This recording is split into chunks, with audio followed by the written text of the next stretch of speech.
talk about erasing the difficult feelings through using the qi. The qi gong is like an eraser. Erase the difficult feelings. Once you erase, you can meet your wife right away. People walk in crying and walk out smiling. I just erase it for them.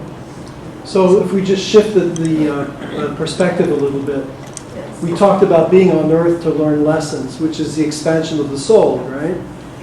The other thing is we have a mission. Each and every one of us have a specific mission that we have to accomplish. This is what we've agreed to do. At some point in our life, there's the light bulb that goes on,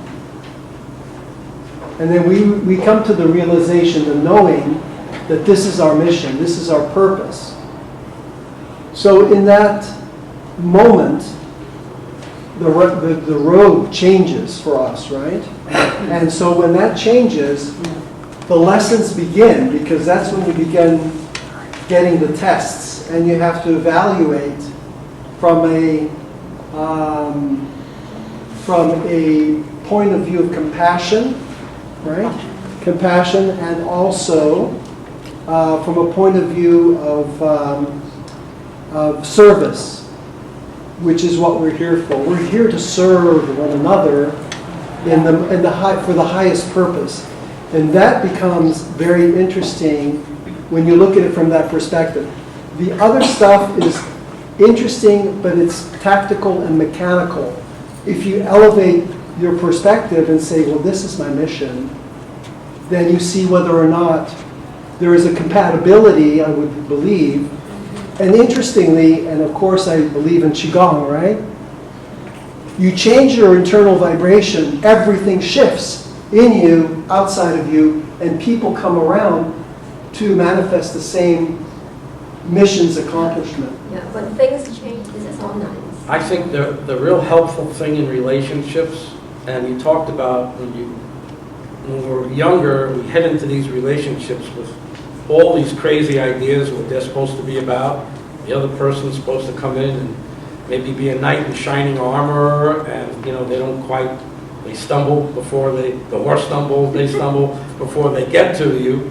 I think the biggest problem that we have is assigning too much responsibility to the other person to make you happy. Mm-hmm. And the more we did that and continue to do it, the more difficulty we're going to have in relationships. Now, that's a perfect way to go from third dimensional to fifth dimensional. Third dimensional is never forgive you. You didn't do what I wanted you to do a certain way.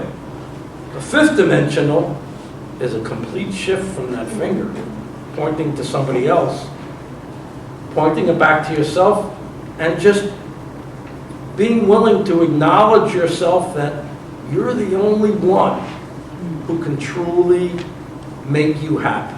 Myself, love myself. Yeah, we have to love ourselves, but probably one of the most difficult challenges we have is that we insist on that other people make us happy. And there's people, that live not too far from here. Not only do you have to make me happy, but you have to send my kids to school and college, and you have to make sure I can continue to live in the house that I'm living in and drive the car. I mean, it becomes a bloody battle.